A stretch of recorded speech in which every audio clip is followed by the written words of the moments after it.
काही दिवसांपूर्वी social मीडियावरील reels मधून एकमेकांना खुन्नस दिल्याने कोल्हापूर शहर आणि जिल्ह्यात टोळी युद्ध भडकलं होतं.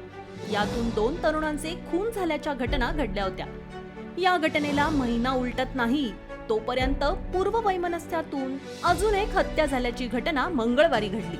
कोल्हापूर शहरातील गजबजलेल्या राजारामपुरीत एका तरुणाची दिवसा ढवळ्या दगडाने ठेचून हत्या झाल्याने परिसरात खळबळ माजली आहे.